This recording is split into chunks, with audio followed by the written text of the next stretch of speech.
Hello ladies and gentlemen, Andrew here, otherwise known as Technical Minecraft, and in this week's Redstone tutorial I'm going to be showing you how to make a board game right here. Now you can make this into Sorry, you can make this into Monopoly, whatever you want, or you can actually make my custom board game that I made in Minecraft specifically for this game. I will teach you how to make this, or again you can just make your own board game, and at the end of the video I will be playing this custom board game with another person just to show you kind of what it's like. So let's start off with the very first circuit you'll need to know. Now let me start off by saying I love this circuit. So how it works, you just press this button, a little piston comes up, pushes your block, so let me get a random block. How about an orange one? I'm going to put this right here, and let's see what happens. Boom, it pushes your block, and it's completely tileable, so I'm going to show you how to build this circuit and how it works. Alright, so what you do, you just have a block with a button, and right below the button you have a sticky piston with a redstone block on its face. Below that redstone block, one block forward, right under the button over here, you have a repeater set to 2 ticks, and above that repeater is a block right here. Sorry about that sticky piston, I don't know where that came from, with a sticky piston right here and a normal piston right here.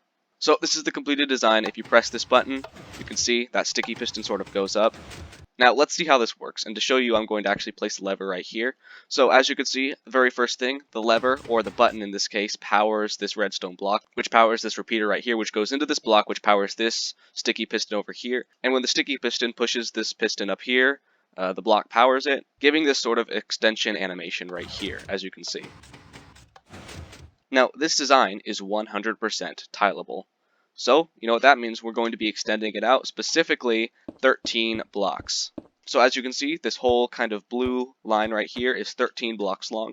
So when I'm replicating this sort of pattern, what I'd like to start off with is this block right here, followed by these buttons over here, then the pistons, along with the redstone blocks. Then the repeaters with the blocks under them. Remember, we're setting every one of the repeaters to 2 ticks. Then the blocks that are being powered by the repeaters. Then the sticky pistons.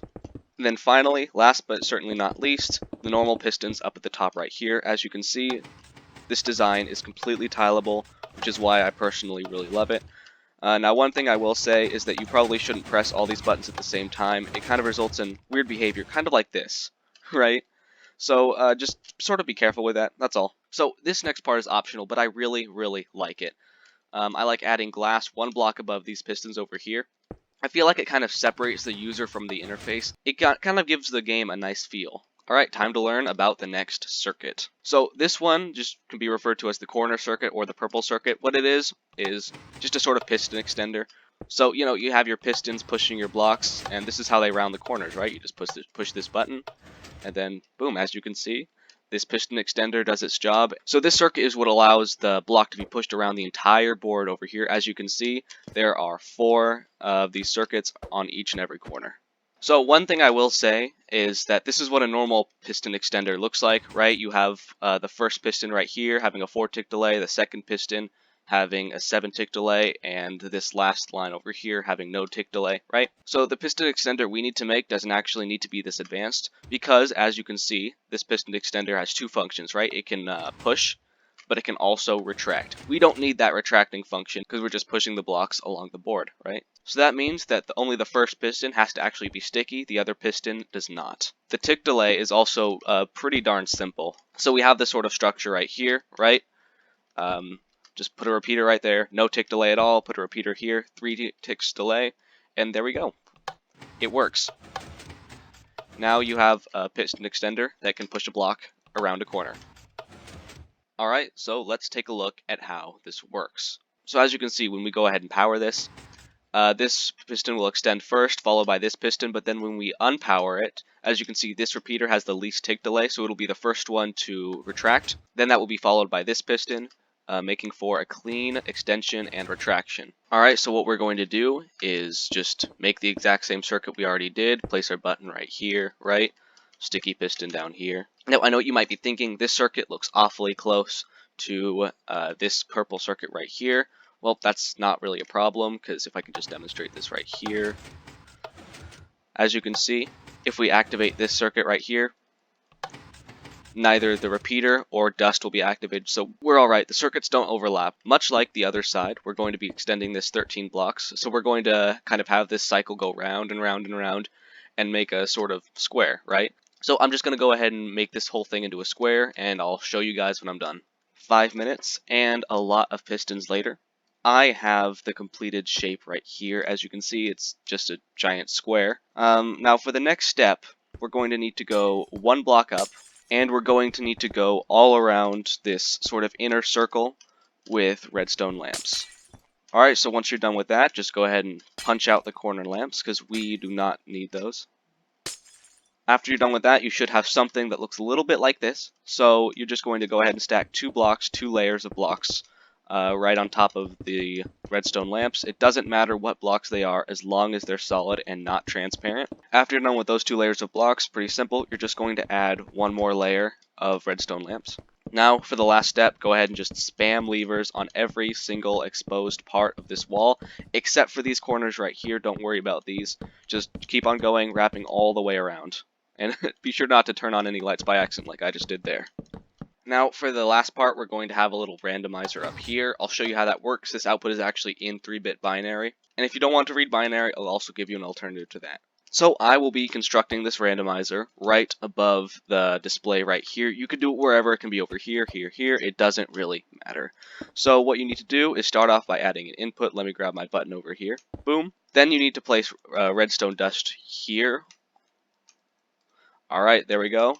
2 repeaters right here. And now we're going to add a little pulse extender just so you have enough time to read the output. If I turn this redstone on, the lamp stays on a lot longer than the button would normally permit. Alright, so now we just place 3 sticky pistons, right? 1, 2, 3, 1, 2, 3, like this, with redstone blocks on their faces.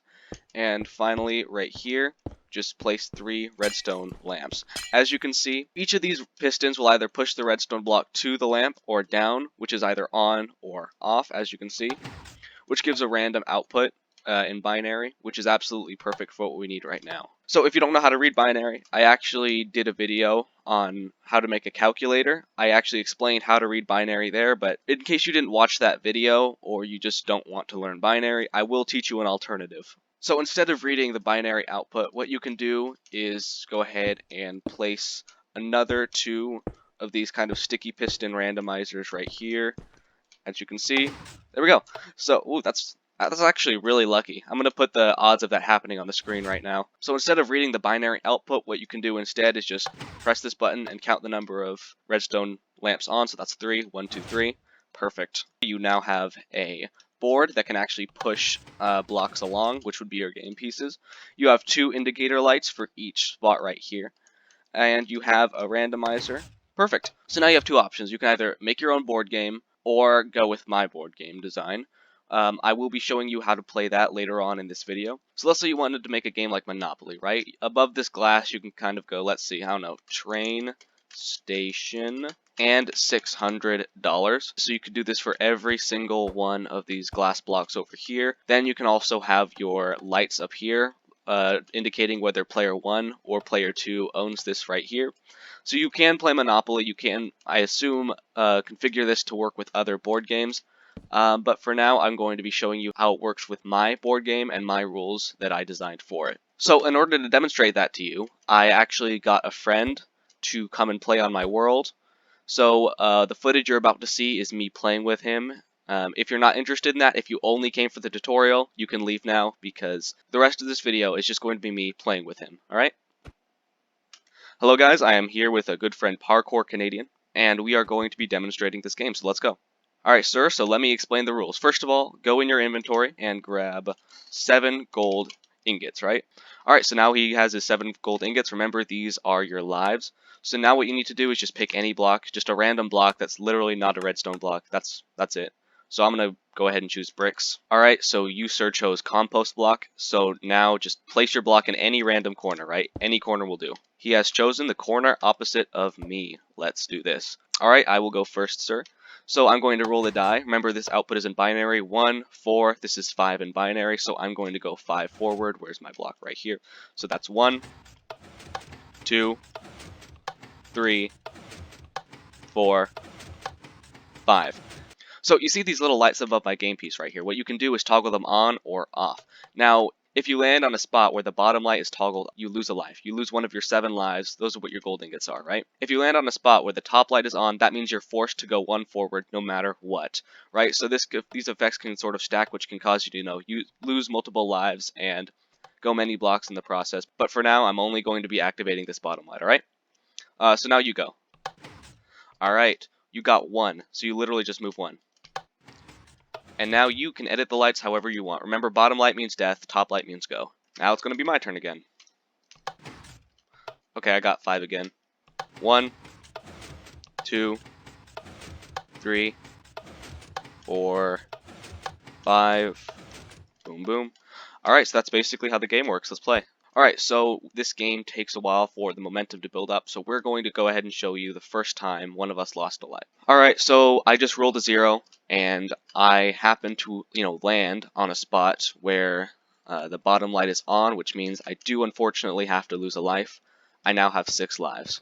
So, just to clarify, if you roll a 0, and the spot you are on has the death light on, that means you lose the life. Even if you toggle this death light on yourself, which is exactly what I did. My good friend, Parkour Canadian here, just rolled a 0, exactly like me, and he landed on a spot which, had his light on, because he made the mistake of turning his light on, so he lost a life. Sir, please remove 1 gold bar from your inventory. Thank you very much, sir. We got 1, 2, 3, and 4. Alright. I'm going to go ahead and activate both lights. That is very unfortunate. You must remove 1 gold bar from your inventory. Go ahead and do that for me. Thank you very much, sir.